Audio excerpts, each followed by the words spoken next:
কারণ যারা দেশকে ভালো করবে এদেরকে ধরে নেবেন না, সুরেরে নিবে।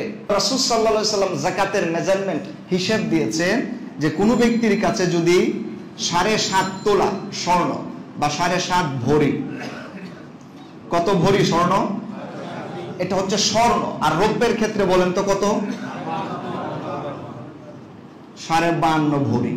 এবার আমাদের যেটা বোঝা দরকার, আমাদের কাছে সবার কাছে স্বর্ণ থাকে না, আমাদের কাছে থাকে হচ্ছে লিকুইড মানি, টাকা পয়সা থাকে অধিকাংশের কাছে।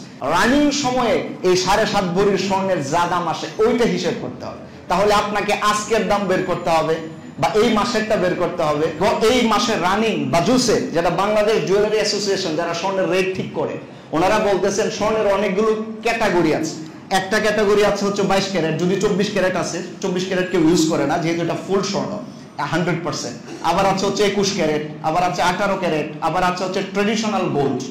আপনি যদি এখন দেখেন বাজুস বলতেছে যে 22 ক্যারেট যে স্বর্ণটা, এই স্বর্ণের বর্তমান বাজার মূল্য হচ্ছে 9,530 টাকা।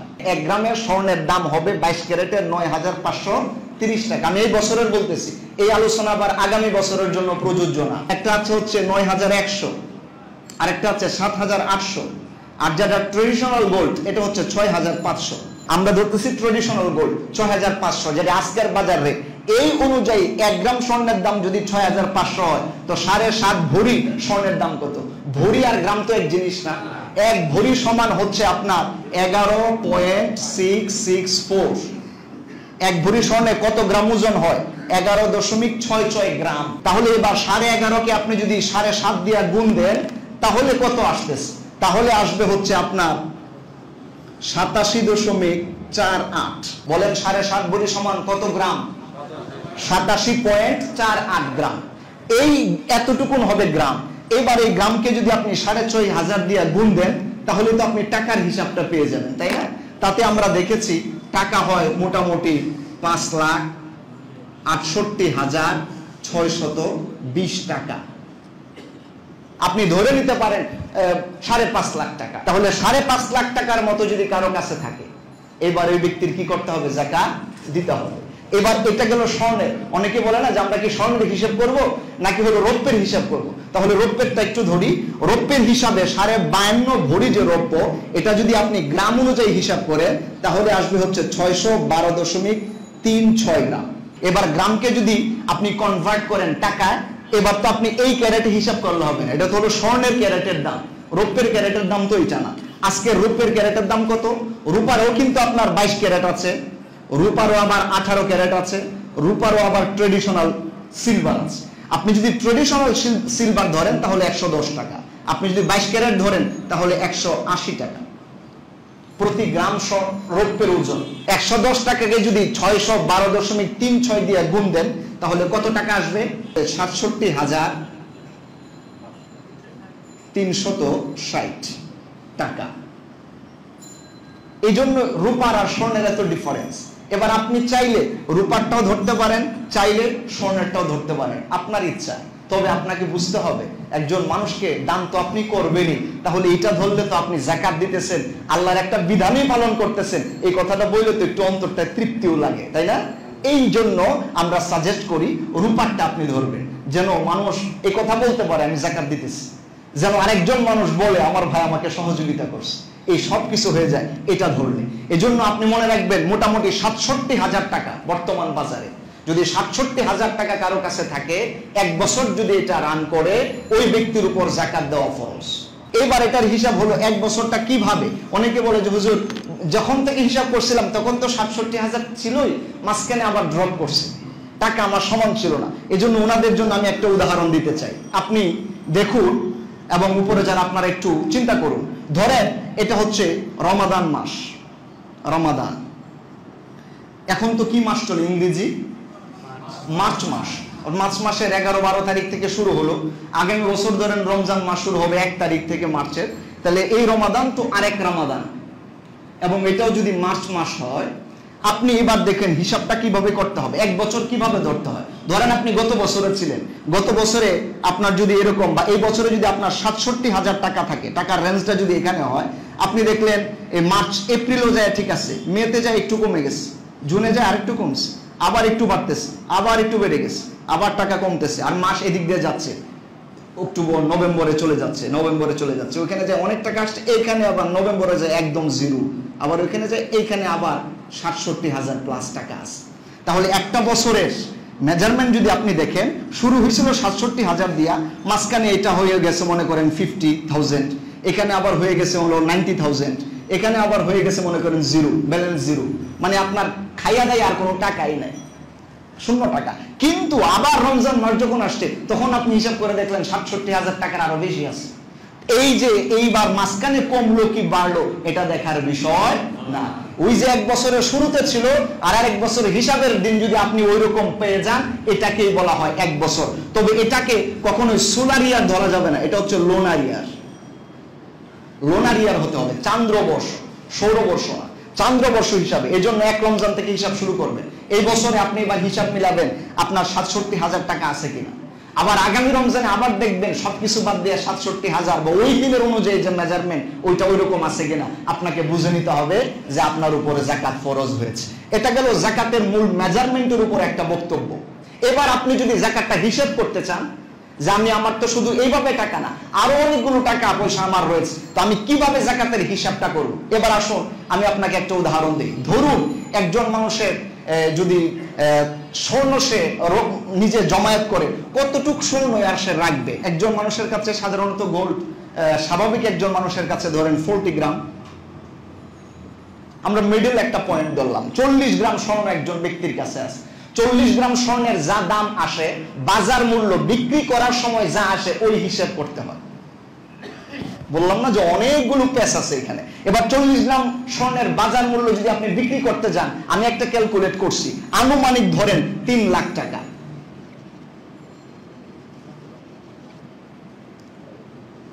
কত লক্ষ টাকা বলেন তো? হিসাবটা মনে রাখেন। এই যে আমার হিসাব শুরু হয়েছে, ধরেন একজন ব্যক্তি নাম হলো সলিমউদ্দিন। এবার সলিমউদ্দিন আইসা বলতেছে, হুজুর আমার যে যাকাতের হিসাবটা আপনি একটু করে দেন তো। কেমনে যাকাতের হিসাবটা করবো? এবার আমি প্রথম প্রশ্ন করবো, আচ্ছা আপনার স্বর্ণ আছে কত?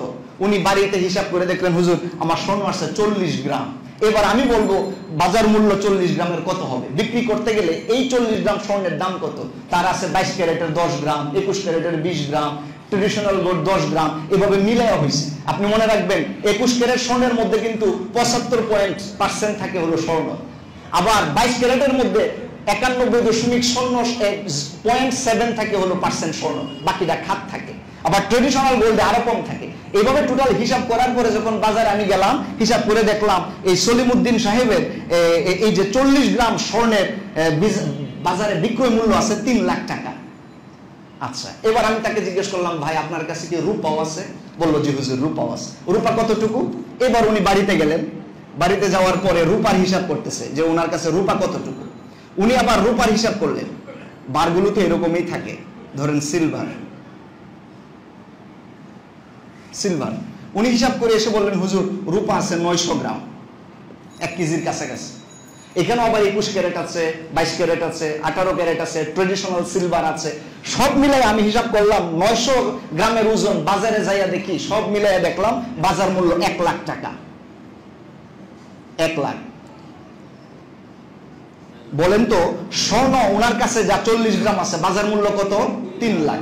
আর ওনার কাছে যে রৌপ্য ছিল 900 গ্রাম, বাজার মূল্য কত? 1 লাখ। আমি কিন্তু একটা উদাহরণ দিচ্ছি, আপনি হিসাবটা এইভাবেই করবেন বাজারে আপনার ঘরে যাইয়া। আচ্ছা, এবার সলিমউদ্দিন সাহেবকে আমি আবার জিজ্ঞেস করলাম, ভাই আপনার কাছে কি পকেটে, ড্রয়ারে, এরপরে হলো বিভিন্ন জায়গায় কিছু টাকা পয়সা আসেনি, কারেন্ট ব্যালেন্স গুলো? কজি হুজুর আমার তো কিছু বাড়িতে টাকা পয়সাও আছে। জিজ্ঞেস করলাম কত? উনি আবার বললো যে হুজুর আমার কাছে কারেন্ট যে মানিটা, যে টাকাটা আছে এটা হলো 1 লাখ টাকা। একটা মানুষের কাছে 1 লাখ টাকা থাকা তো স্বাভাবিক, আমরা 1 লাখ টাকাই ধরলাম। 1 লাখ। তাহলে ওনার পকেটে আছে কত? 1 লাখ। রূপায় আছে আবার 1 লাখ টাকা, স্বর্ণ আছে আবার ওনার কত? 3 লাখ। হিসাব কি শেষ? আরো আইটেম থাকতে পারে না? আমি জিজ্ঞেস করলাম, ভাই আপনার বাড়ি গাড়ি আছে? হুজুর একটা বাড়িও আছে। ওনার কি আছে? একটা বাড়িও আছে। ঢাকা শহরে অনেকের ফ্ল্যাট থাকে না, এক ফ্ল্যাটে আপনি থাকেন, আরেক ফ্ল্যাট দিয়ে ভাড়া দিয়ে রাখছেন। আবার 10টা ফ্ল্যাটের মালিক আছেন, কেউ আছেন 5টা বাড়ির মালিকও আছে। বলতেছে হুজুর আমার তো একটা মাশাআল্লাহ সুন্দর একটা বাড়ি আছে। ওরে বাবা, বাড়িও আছে আপনার? হ্যাঁ আছে। তো এবার আপনি যদি বাড়ির হিসাব করেন, একটা বাড়ি থেকে ভাড়া আসে কত? হুজুর বাড়ি তো ভাড়া মাশাআল্লাহ 50,000 টাকা পাই।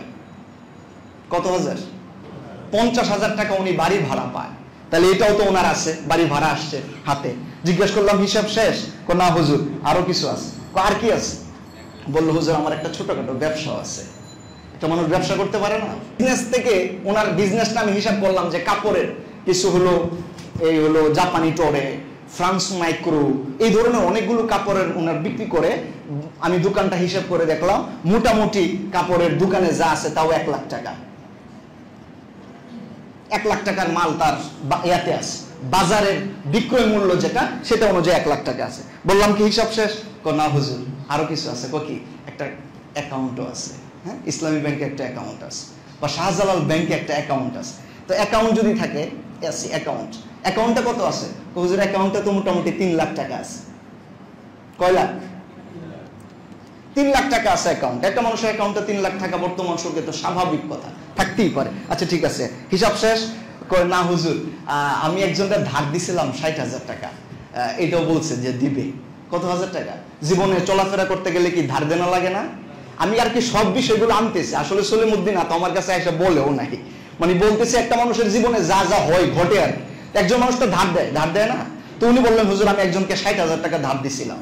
তো একজন ধার দিলে তো টাকাটা আসবে, আমি এটাকে এই তীর চিহ্ন দিয়ে অ্যাড করি যে ডাউনলোডের মতো 60,000 টাকা। 60,000 টাকা। বললাম যে হিসাব নিকাশ শেষ? হুজুর এবার মোটামুটি শেষ, কিন্তু আমার আরেকটা বিষয় আছে। সেটা কি? সেটা হলো হুজুর আমি হঠাৎ করে ওই দিন বাজার থেকে আসতেছি, পকেটে টাকা নাই, আমার বন্ধুরে বললাম 10,000 টাকা ধার দেও তো, পরে কিছু বাজার সদাই করে বাড়িতে আনছিলাম। হুজুর এই টাকার কি হবে? একজন মানুষ জীবনে চলতে ফিরতে কি ঋণ লাগে না? আমি এখন বাড়িতে যাব, কথার কথা ভুলে পকেটে টাকা আনি না, আমি বলতে পারি না যে ভাই আপনি আমাকে 1,000 টাকা ধার দেন, আমি বাসা পর্যন্ত যাইতে পারবো না। আপনার সব ঠিকঠাক আছে, কিন্তু 10,000 টাকা রেনা আছে, উনি 10,000 টাকা ধার নিছিল। এইবার এই জিনিসটা এখান থেকে মাইনাস হবে। এই জিনিসটা এখান থেকে কি হবে? মাইনাস হবে। আপনি এবার 10,000 টাকা মাইনাস করেন, এখান থেকে 10,000 টাকা মাইনাস করেন। এইবার একটা টোটাল ক্যালকুলেট করেন তো দেখি, টোটাল এই ব্যক্তির কত হলো। এই হলো মোটামুটি তার হিসেব নিকেশ শেষ, যা কত হয়? 10 লাখ। মাশাআল্লাহ, আপনারা তো অঙ্কে অনেক ভালো, পারবেন, বোঝা গেছে পারবেন। 10 লাখ দেখা যাইতেছে কিনা আমি জানি না। 1 2 3, এই যে 10 লাখ টাকা একজন ব্যক্তির মোটামুটি কত লাখ টাকা হলো? 10 লাখ টাকা হইছে। এইটাকে বলা হয়, এইবার এই যে 10 লাখ টাকা হলো এটাতে তার যাকাত দিতে হবে। 10 লাখ টাকাতে এখন কি দিতে হবে? তাকে যাকাত দিতে হবে 10 লাখ টাকা। এইবার কথা হলো 10 লাখ টাকা থেকে আমি কয় টাকা যাকাত দিব? এবার বুঝছেন আপনারা? এটা একটু পরে দিব আজকে। তাহলে এই যে আপনি টোটাল এতক্ষণ আমি যা বললাম তা হলো কালেক্ট করতেছি যে কোন কোন জায়গা থেকে আমার টাকা দেওয়া দিতে হবে। কালেক্ট করার পরে সব এভারেজ হিসাব করার পর আমি দেখলাম আমার টাকা আছে যাকাত দিতে হয় এমন টাকা আছে কয় লাখ। এবার আমি কয় টাকা দেব? নিয়ম হচ্ছে যত টাকা আসবে তার 40 ভাগের 1 ভাগ যাকাত দিতে হয়। আর এটা যদি অঙ্কের ভাষায় ম্যাথমেটিক্যালি সুন্দর করে বলি 2.5%, 2.5%। এটা কত হয়? 2.5%। আমি যেহেতু এটা নিচে দেখা যাচ্ছে না, আমি একটু পাশে এখানে লিখে দিই। হ্যাঁ, পাশে আপনি যদি এবার 2.5%, 2.5% হারে যাকাত দেন, এটা হচ্ছে 40 ভাগের 1 ভাগ।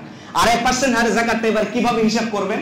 আপনি তো সব টাকায় কনভার্ট করছিলেন, স্বর্ণ যা ছিল তা কিন্তু টাকায় কনভার্ট করছেন, রৌপ্য যা ছিল টাকায় কনভার্ট করছেন, আপনার লিকুইড মানি যোগ করলেন, বাড়ি ভাড়া যোগ করলেন, ব্যাংক ব্যালেন্স যোগ করলেন, আপনার ব্যবসায়ী পণ্য যোগ করলেন, ধার দিছিলেন, ঋণ গ্রহণ করছিলেন, সব হিসাব নিকাশ করার পরে এই যে 10 লাখ টাকা আসলো, এবার আসুন আমরা এটা দেখাই। এই যে 10 লাখ, এই 10 লাখ টাকাকে কি করবেন?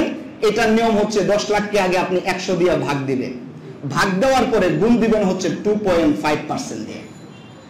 10 লাখ টাকাকে প্রথম 100 দিয়ে ভাগ, তারপরে হচ্ছে গুণ দিবেন 2.5, যেটা যাকাতেবল অ্যাসেটটা চলে আসবে। আপনি হিসাব করে দেখেন, এবার আসবে হচ্ছে 25,000 টাকা। কত আসলো? মিলছে? হিসাব মিলছে আপনাদের মোবাইলের হিসাবটা? এই যে 25,000 টাকা, এইটা আপনাকে গরিব মিসকিন ফকিরকে দিয়ে দিতে হবে। এইবার ক্লিয়ার বোঝা গেছে? বুঝেন না এমন কেউ আছে? হুজুর এরপরও আমি বুঝি না, তাহলে আপনাকে আলাদা প্রাইভেট পড়াবো, অসুবিধা নেই, প্রাইভেটের সুযোগ আছে, যাই বুঝাইবেন প্রাইভেট পড়াই দিন, অসুবিধা নেই। তবে প্রাইভেটের কোনো ফি লাগবে না, আগে বলে দিতেছি। তাহলে 10 লাখ টাকায় কত টাকা যাকাত আসে? এবার আপনি কি চোখ বন্ধ করে আপনিও 25,000 দেওয়া শুরু করবেন? এই বুঝাইলাম। তা কিন্তু না, আপনি আপনারটা হিসাব করবেন। যারা নাস্তিক বা যাদের মনে ইসলাম নিয়ে চুলকানি আছে, অ্যালার্জি আছে, এরা বলে ইসলাম এটা কি বিভৎস এক ধর্ম, চুরি একটু করলে হাত কেটে দেয়। আরে বেটা বেকুব, তুমি খালি হাত কাটাটাই দেখলা, আর হাত যেন কাটতে না হয়, কোন ফকির মিসকিন যেন পৃথিবীতেই না থাকে, এই জন্য যে জাকাতের মতো একটা বড় উদ্যোগ ইসলাম নিয়ে ফকিরকে ধনী বানানোর সিস্টেম বানায় দিল, এ কি তোমার চোখে একবারও পড়লো না? ভোরের কাগজ খবর এই নামে একটা পত্রিকা আছে, আমি পড়ছি আর কয়েক বছর আগে। ওনারা বলেছেন যে গোটা বাংলাদেশে যে পরিমাণ মানুষের অর্থ সম্পদ আছে, এই পরিমাণ মানুষের অর্থ সম্পদ যদি যাকাত গ্রহণ করত সরকার, কে? সরকার বা ইসলামিক খেলাফত যদি হতো, এবং ওনারা যদি এই ধনাত্মবান ব্যক্তিদের একদম পুঙ্খানুপুঙ্খানু হিসাব করে যাকাত আদায় করত, তাহলে এক বছরে বাংলাদেশি টাকায় প্রায় 30,000 কোটি টাকা যাকাত হতো। কয় হাজার কোটি? প্রায় 30,000 কোটি টাকা যাকাতযোগ্য সম্পদ সরকারের কাছে হতো। এইবার আসুন গরিবদের হিসাব করি, যার একটা ঘরই নাই, মানে মাথা গুজার ঠাঁই নাই, এর সাথে ফকির আর কেউ আছে? ফকির কেউ নাই। এইবার এই হিসেবটা সব জাতীয় সংসদের একটা অধিবেশনে একজন সাংসদ প্রশ্ন করেছিল ভূমিমন্ত্রীকে, আমাদের দেশে ভূমিহীন মানুষ কত? তৎকালীন 10ম জাতীয় সংসদের একজন সাংসদ এবং ভূমিমন্ত্রী উনি বলেছিলেন, আমাদের গোটা বাংলাদেশে প্রায় 17 লাখ মানুষ ভূমিহীন। কত লাখ? 17 লাখ মানুষের কোনো ভূমি নাই, মানে জায়গা জমি নাই। এবার আসুন আমরা উদ্যোগ নিলাম, এই ভূমিহীন মানুষকে ভূমি দেওয়া যায় কিভাবে। এবার সরকার সিদ্ধান্ত নিল, যাকাতের টাকা যা আসবে এ দিয়ে কিছু কিছু করে ভূমি কিনে দাও, তো দেখি কত মানুষকে ভূমি কিনে দেওয়া যায়। এইবার আপনি যে যাকাতযোগ্য সম্পদ 30,000 কোটি টাকা, এটাকে 17 লাখকে ভাগ দেন। আমরা হিসাব করে দেখেছি মোটামুটি 18 লক্ষ টাকা করে প্রতি মাথায় পড়ে। একজন ভূমিহীন মানুষকে যদি 18 লক্ষ টাকা দেওয়া হয়, 3 থেকে 5% জায়গা কিনে সুন্দর একটা বাড়ি করে দিনাতিপাত করতে পারে। এ যদি হয় 1 বছরের হিসাব, আমাদের দেশ স্বাধীন হলো 1/2 বছর পার হয়ে গেছে। 1/2 বছরেও কি করে আমাদের দেশের ভূমিহীন মানুষ থাকে, ফকির থাকে আর ভিক্ষুক থাকে? আমাকে আপনি এবার বলেন। ইসলাম যে বলে চুরি করলে হাত কেটে দিবে, ইসলাম হাত না কাটার মতো চলার ব্যবস্থাও করে দিয়েছে। কথা বলেন ঠিক কিনা? এমনি বলে নাই। এটা যদি আমাদের মতো ফকির মার্কা দেশের হিসাব হয়, তাহলে ধনাত্মক দেশগুলোর হিসাব কেমন হবে? আপনি তো গেলেন এইভাবে, আমি তো হিসাব করে দেখছি, এক পদ্মা সেতু বানাইতেই যে পরিমাণ আমাদের ঘাম গেছে, আর যে পরিমাণ এটাকে ফলাও করতেছে সারা বিশ্বে, আমরা যদি যাকাতের টাকাটাও ঠিক মতো ধনীদের কাছ থেকে নিতে পারতাম, প্রতি বছর একটা করে পদ্মা সেতু করা যেত। মানুষগুলো নিয়ে সরকার গঠিত, এরা আঙ্গ দেশের ঘামে অর্জিত টাকায় লন্ডনে নিয়ে বাড়ি বানায়, আমেরিকা নিয়ে বানিয়ে করায়। এই সুরের কাছে আমাকে সম্পদ দিলে তো যাও আমি খাইতাম, এটা আমিও পারলাম না, আরেক দেশও নিয়ে যাবে, এই জন্য দেই না। নিয়ে যাক, অসুবিধা নাই। এই যে একজন বললো যে হুজুর আপনার কিন্তু ধরে নিয়ে যাবে, হ্যাঁ নিবেই তো। মানে আমাদের দেশের টেন্ডেন্সি কেমন দেখছেন? দেশের উন্নয়নের কথা বললে ধরে নিয়ে যাবে, হ্যাঁ, জাতির উন্নয়নের কথা বললে ধরে নিয়ে যাবে। এটা আপনার দোষ না, জাতিটাই এমন হয়েছে। যারা ফরমালিন খাইতে খাইতে অভ্যস্ত, এরা খাঁটি গরুর দুধ খাইলে তো পেটে বদ হজম হবেই। আমি কি খুব মানে ইলিগেল কথাগুলো বলতেছি আপনার কাছে? খুব খারাপ লাগতেছে আপনার? এটা একটা দেশ পরিবর্তন করতে পারে মিয়া, ধরে তো নিবে আমাকেই। কারণ যারা দেশকে ভালো করবে এদেরকে ধরে নিবেন না, তো সুরেরা নিবে। সুরেরা তো থাকে বড় বড় বিল্ডিং এ, এরা তো থাকে ভালো জায়গায়, এসিতে ঘুমায়, এরা দেশপ্রেমিক। আর মূলত যারা দেশপ্রেমিক এরা তো হলো কারাগারে আছে। তো এত কষ্ট লাগে না বা এত ভয় করে আর লাভ নাই। আমার এই হিসাবটা আপনি নেন, আমাকে বা আমার সাথে আপনারা একটু যুক্ত হয়ে আসেন, এই দেশের এই কাজটা করি, আর দেশের টাকা বাহিরে পাচার হয়, খালি এই জায়গাটা একটু লক আপ করে দেই। যাই করো না করো, টাকা কিন্তু দেশের বাহিরে যাবে না। এবার আমার দেশে একজন ফকির আপনি খুঁজে পাবেন না। আর যেগুলো সুর পাইবেন এগুলো জন্মগত সুর, এগুলোর হাত কাটাই দরকার। আমরা ওনাদেরকে ধন্যবাদ জানাই এবং বিনম্র শ্রদ্ধা জানাই।